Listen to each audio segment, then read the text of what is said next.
Hello gamers, this is Sai and welcome back to Which Way Games.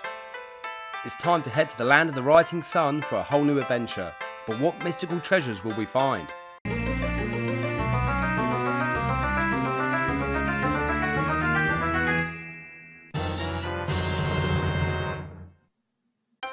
with that being said, let's get on with the video.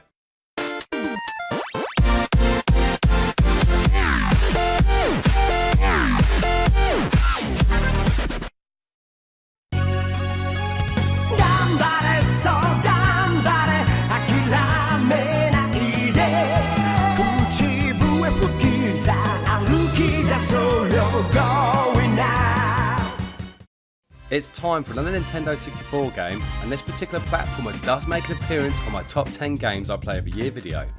Definitely worth a watch if gamers haven't seen it yet. Anyway, gamers all have their games that they always seem to go back to over time. Some of these could be the first game that introduced gamers to the world of video games, such as a first-person shooter, an RPG, or even a favourite of mine, the platforming genre. Platformer games are hugely popular with gamers, with some great titles such as Mario, Crash Bandicoot, Spyro, and obviously my personal favourite, Sonic the Hedgehog. When the PlayStation and Nintendo 64 were released, platformers started to make the jump from 2D to 3D. When it comes to the Nintendo 64, one thing that gamers can agree on is that most games for the 64-bit console had that warm, fuzzy feeling which gave Nintendo its own unique style of gaming. But what do you expect from this legendary game developer? With the release of Super Mario 64, there were many other 3D platformers trying to replicate the same success of this epic game, which rewrote the rulebook when it came to 3D platforming. Some of these Super Mario 64 clones failed miserably, while others started their own successful game franchise, such as Rayman 2. Now, with all these other platformers trying to knock Mario off his throne, Konami came along with a 3D platformer all of their own. Although they weren't trying to compete with Mario and the other challengers. Instead, they decided to release a very popular gaming franchise for the Nintendo 64.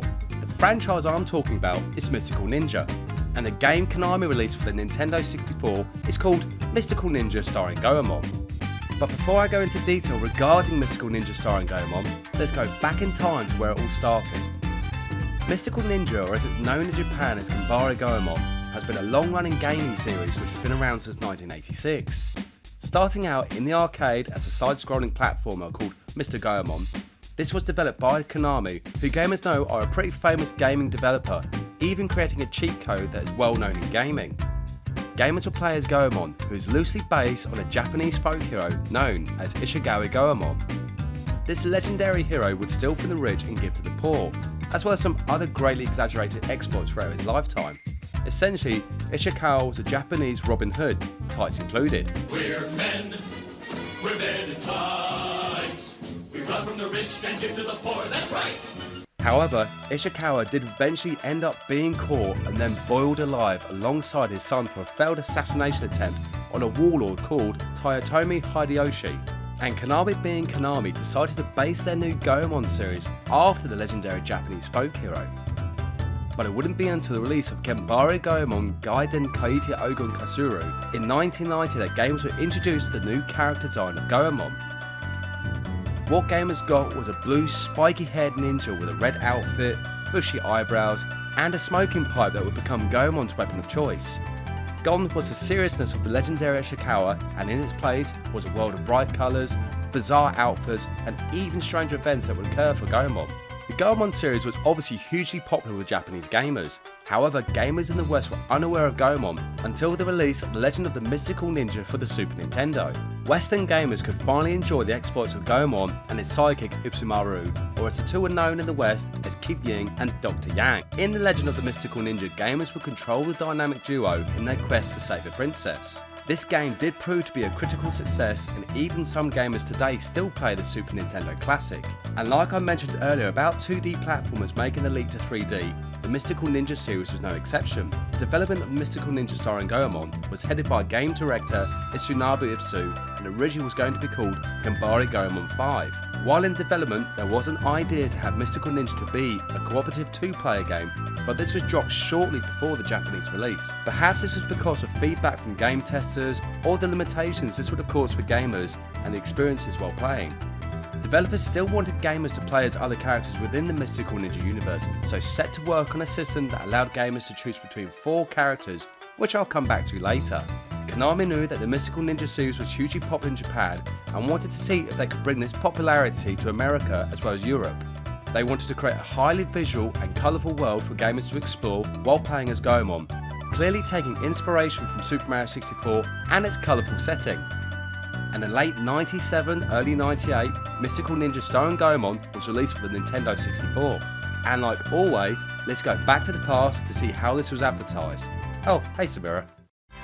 頑張れゴエモン5ネオ桃山幕府の踊りあの頑張れゴエモンがついに64になったよ 3D ステージでゴエモンエビスマルサスケヤエちゃんの4人がもうあっちへ行ったりこっちへ行ったりの大活躍もちろん今までのゴエモンシリーズのキャラも健在日本中を駆け巡りネオ桃山幕府の野望を潰せシステムだけじゃないよギャグのセンスもそのまんま完成されたゴエモンシリーズがさらに面白くなって64で再登場 The plot of Mystical Ninja Starring Goemon is that the Peach Mountain Shoguns have come to Japan to try and turn the whole of the country into a massive performing stage for themselves. The leaders, Spring Breeze Dancing and Kitty Lily, hire the barons of the Gang of Four to help turn some of the largest castles in Japan into European castles that befits the style of the larger main stage. While shopping in Edo town, Goemon and Ebisumaru feel the ground shake as the Peach Mountain Shogun's vessel flies overhead, and what they witness is the castle being transformed by a huge laser beam. Knowing something is wrong, Goemon and his festively pumped friend head to the castle where they learn of the plan to turn Japan into a huge musical stage. What follows is an adventure where gamers will have to travel all over Japan, stopping the Gang of Four, piloting huge robots, and meeting new friends along the way. These friends are known as Ebisumaru, a pudgy ninja with a need to strip off most of the time, Yae, a secretive ninja agent and an expert swordswoman, Sasuke, a mechanical ninja loves hot baths and green tea, and finally Impact, a huge robot that's a big film star in America and also helps fight alongside Goemon. Gamers will start out with access to Goemon and Ebisumaru but will later meet up with Mei and Sasuke. Each of the 4 ninjas also have upgradable weapons and unlockable abilities that provide gamers with the means to progress through the main story as well as open up secret areas. Mystical Ninja is very much like a cross between an RPG and a platformer. Playing very similar to Super Mario 64 and The Legend of Zelda Ocarina of Time, the controls are responsive, but no game is without its flaws. Mystical Ninja's camera wasn't exactly the best and would often get stuck in strange positions. When released, Mystical Ninja Starring Goemon was praised for its story and quirky setting.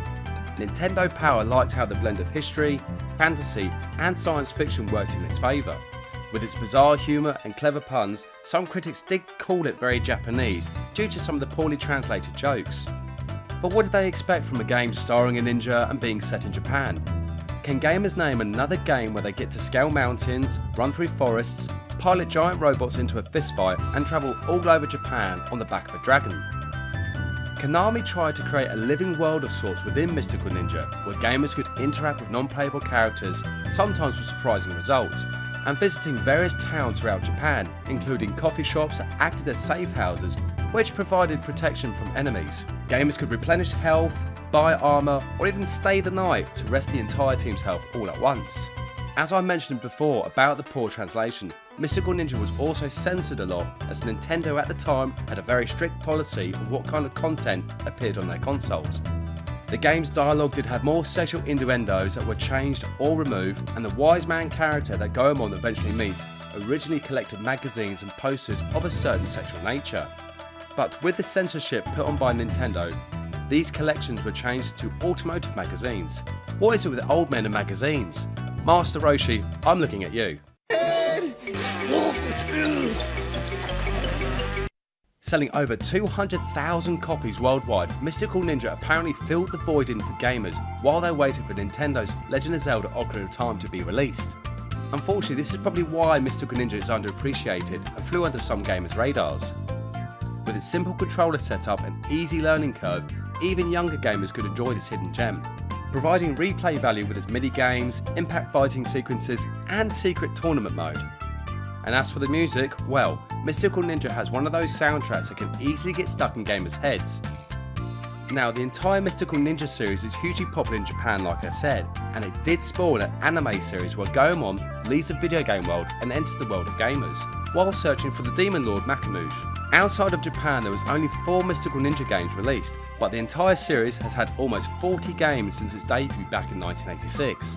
Mystical Ninja is definitely one of those games that should be in any gamer's collection, even if gamers only play it once a year on a Sunday afternoon. I'm a big fan of this game and I always enjoy playing it. In fact, I would love to see Konami make a return to this gaming series for the Nintendo Switch. Anyway, come back next time where I'll be looking at another top 10, but this time it's all about cheating, or as some call it, assisting to win. Thank you so much for watching, and see you next game. We'll be right back.